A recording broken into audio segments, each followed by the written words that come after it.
Hi guys, hope everybody is well. Welcome to the new month. Can you believe it's February already? It's just a sign of the times. Time is moving fast. It's been a busy start to the month already. I guess booked and busy is what they call it. Blessed booked and busy is what I'll call it. And yes, though it is full on, I am thankful. I am feeling very blessed to have as much going on as I do. But I also know that it's not an excuse to sideline other assignments that God has given me. This message today, and it kind of feeds off the back of my last video about self forgiveness, but I want to talk about letting go of the shame. I see a lot of people sitting in shame, and a lot of the time I don't think it's like self condemnation, it's based on the way the world's made them feel about certain things from their past or things they've done. And I just want to encourage you today to let go of the shame and stop letting people shame you into a corner where you feel like you can't shine your light based on the narratives that are being put out there about you. I'm going to use one in particular as an example, but by all means, if this message resonates or applies to you, adapt it to your own situation or circumstance. I'm using this example because it's dear to my heart. One in particular is single motherhood. There's so many narratives online about single mothers and their worth and that they're not worth and what they're not worth and all the rest of it. And, it's pretty sad. But a lot of the time it's coming from broken men or ain't-ish people, full stop, who are projecting or trying to push the narrative so that they can feel better about their own mistakes, because none of us are perfect. And a lot of the time it's brokiana men who want us to have a low self-worth so that we'll be accepting of their dodgy behaviours. Yes, the two-parent family is the goal. I'm not suggesting that anyone should intentionally be a single parent, but where situations find us in such a circumstance, own it. There is so much strength and gold in me being able to take agency over the life of my family based on being the only person I have to run decisions by. And for some they'll say, well, that's no way to look at it, but that's my situation, and so I'm taking ownership of it. And I believe for many of us we need to do the same. I see people shrinking their light or not allowing themselves to be awarded certain opportunities because they think they're less than because they are a single mother. I see women overcompensating or undercompensating, feeling like they can't go into their child's school and advocate for them because they're a single mother and that's going to be thrown at them. You're a mother regardless, so you are entitled to do whatever you need to do for your child and show up for your child however you need to, dad next to you or not. And then you've got your single mums who will overcompensate and go in all guns blazing rather than have a discussion, because they are of the mindset that I'm a single mother, and because they are operating in that low self-esteem and that insecurity of being a single mum, they go in all guns blazing, and in that sense they feed into the narratives. That's no way to deal with it either. Just be the person you were going to be regardless and take ownership of it and deal with it just like the next mum. We owe nobody any explanations, and we're not a few. We're far from a few. Every other, for the most part, is from a single parent family. This is not new. So the fact that we're still allowing society to shame us into a corner, to make us feel like we're not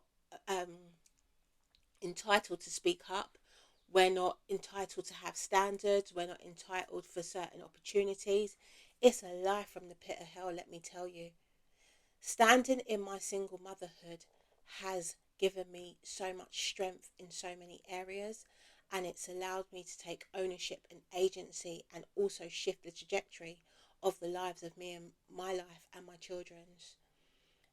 I won't go into it too much because I don't want to expose them. I need them to have that privacy. But as far as what they're able to have access to and the way in which they've been able to thrive, So much so that people will be coming and they'll be shocked that they've been even afforded such opportunities. And on one hand, okay, I take it for what it is, but it's pretty sad. It's pretty sad because if there were two parents there, you wouldn't bat an eyelid. You wouldn't wonder how they've been afforded that. So I just want to tell us, I just want to share that we need to let go of the shame, regardless of what mistakes we've made in the past. Stop letting people hang that shame light over your head.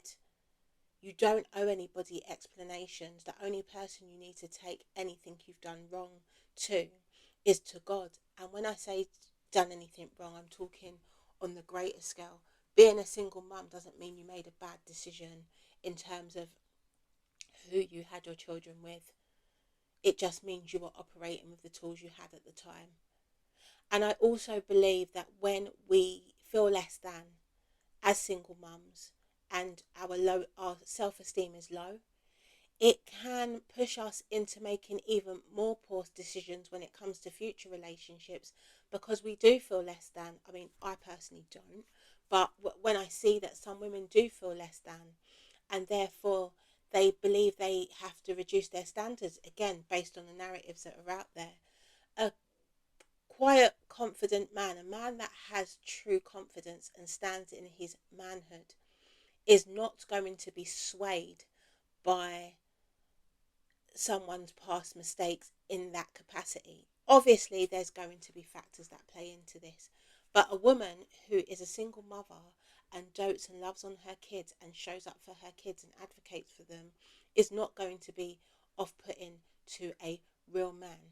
A man who talks about being top tier and he's too good for a single mother is operating in so many levels of insecurity, and so many men do. And you can see it. You can see it in their attire, the things they wear, they're overcompensating. You can see it sometimes in the car they drive. They blatantly can't afford it. Yeah, they can afford the monthly payments, but overall they haven't got a pot to you know what in, or a window to throw it out of, but they're doing the most to try and make themselves appear as something. And I'm not taking shots at anyone. I'm just saying this is the truth about society. There are many masks being worn, and therefore stop letting those who don't know your story project their opinions onto you to make you feel less than, and take ownership of your story and stand in it so that you can progress and you can reach the goals that you probably always had. Yeah, you might have been through a season, a struggle season, but without any struggle there is no strength. You are in prime position to now climb and reach those goals that you always had. Stop telling yourself that you're less than. And I hear it a lot. I hear it in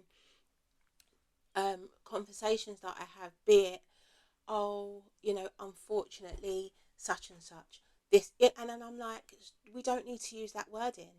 It's not, in so many cases, it's not unfortunate that the dad's not around. Yeah, in some it is.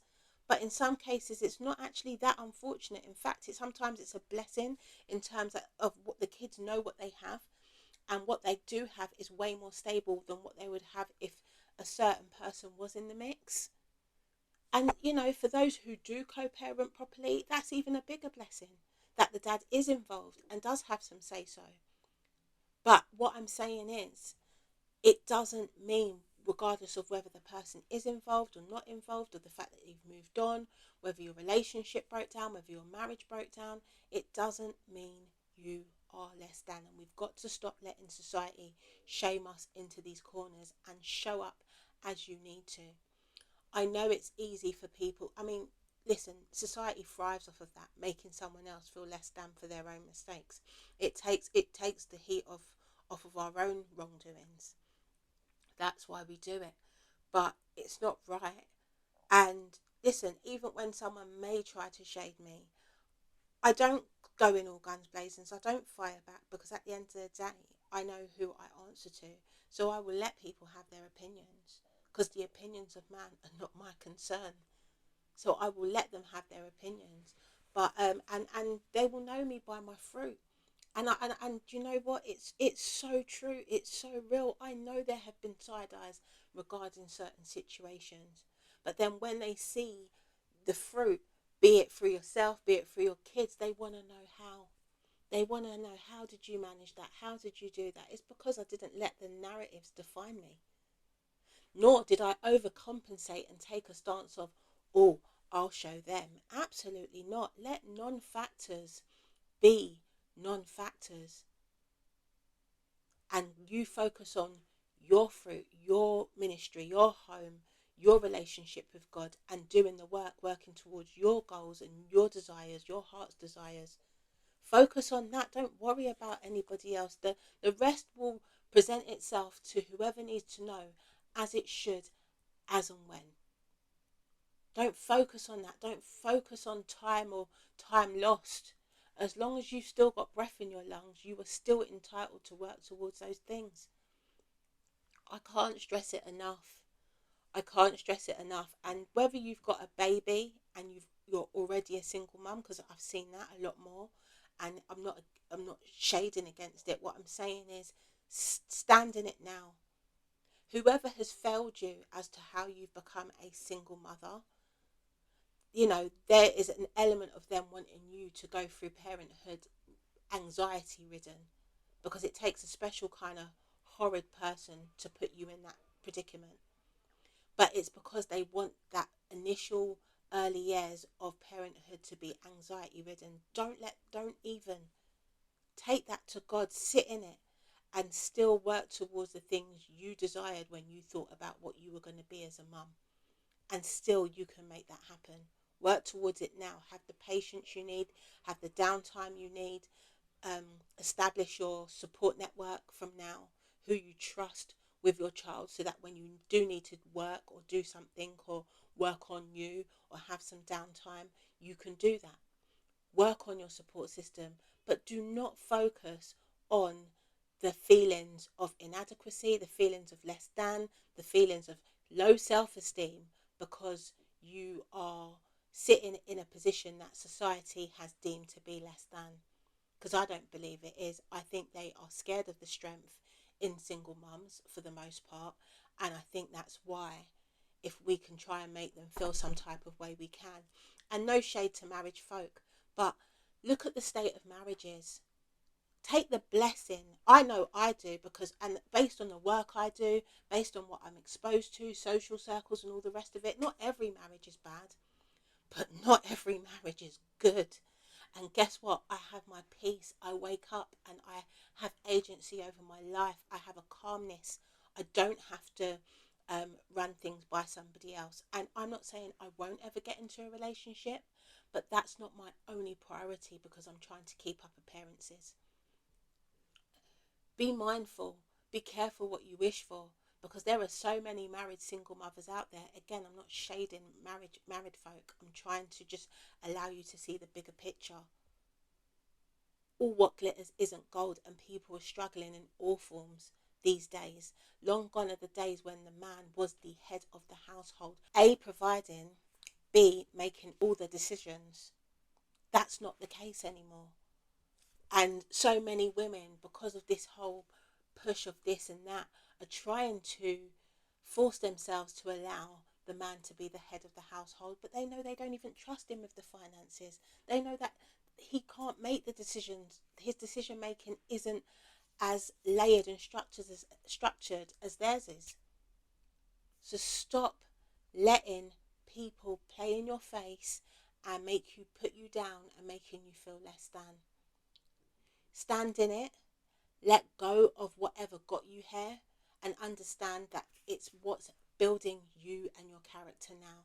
Like I said, it's not going to be single parenthood for everybody. Everybody's past shame looks different. I use this as an example because it's personable to me, and it's something that I've seen affecting many. And so I just wanted to put that out there. I just wanted to let you guys know that. And I'm rooting for you, because the minute you learn to stand in it and you get some strength in it, oh my goodness, the world is your oyster. And don't be afraid to take help. Don't be afraid to take help. Sometimes we're sitting in our shame so much that we're scared to take help, because we think that that person thinking that only reason why you need the help is because you're a single mum. So what? If someone's offering it, take it. I'm not saying let everybody into your circle, but where you know there's genuine love or genuine support, take it. That's worked wonders for my situation.